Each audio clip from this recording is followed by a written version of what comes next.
This is Gordon Walker, and this is his father, Chuck.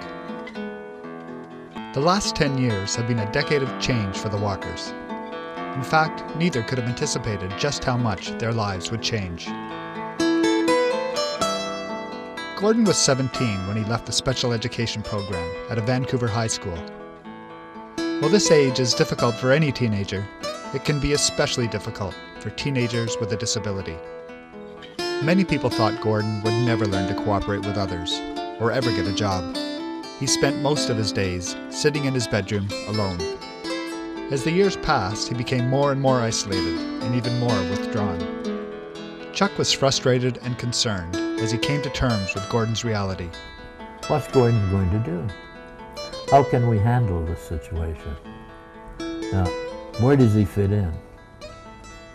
Yeah, you know, it's not going to be the normal situation. He isn't going to graduate from high school. Certainly not going to college. He's not going to get married and go away from home. And there's the normal routine followed in our lives just isn't going to happen. So what do you do? This sense of desperation is common for many families, as at some point they realize that their children's lives won't unfold typically. Chuck realized that no one was going to drop in and offer a solution, so he went looking for one. We heard about a committee of senior citizens who was looking into answering the question, what happens to your offspring when you die? And so I got involved in that. That committee of parents became Plan. Chuck was a founding member, and Gordon was one of the first people Plan worked with. The first step was getting to know him and figuring out the key issues he was dealing with. Gordon was a very silent man when I met him. He would occasionally whisper a word to me. When I would come to meet with Chuck, he would stand outside of the room and listen, but he wouldn't come in and join us. In order to give Gordon opportunities to connect with others and to make his contributions, we hired a facilitator. And her job was to get to know Gordon and to understand what his dreams were. The facilitator also began assembling a network of support for Gordon. It was an idea he wasn't thrilled with. We called a meeting in the house. He was in his bedroom as usual, and we started to talk about it. We started. He could hear that his name, that he was being under discussion. And he came out of his bedroom, and he stood at the door and listened for a while. And pretty soon he came in and sat down. And that was the big breaking point. Pretty soon, after a meeting or two, he had somebody that appeared to be taking an interest in him. There were people that he could talk to. There were people who would call him on the telephone. He could call them. He's starting to become a part of the community. And that was the big turning point. One day, the facilitator came into the office and she said, "I've got it. When it comes to Gordon, it's all about horses. He's told me he wants to ride horses, but he also told me he wants to have a job with horses.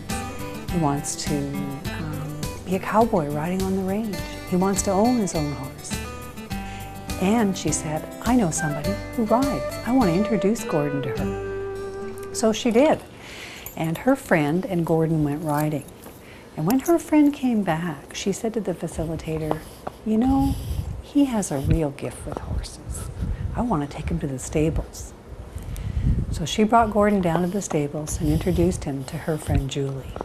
Julie's a horse owner, and like many horse owners who live in the city, she didn't have a whole lot of time to spend with her horse.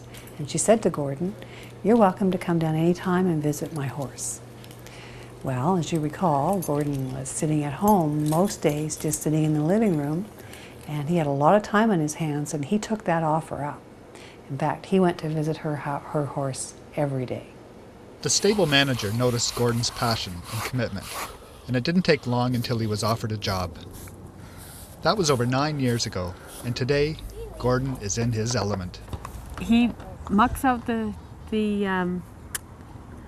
stalls and helps the horses, and he's so gentle with the horses. Everybody enjoys Gordon's company, especially the horses, because he is just so gentle.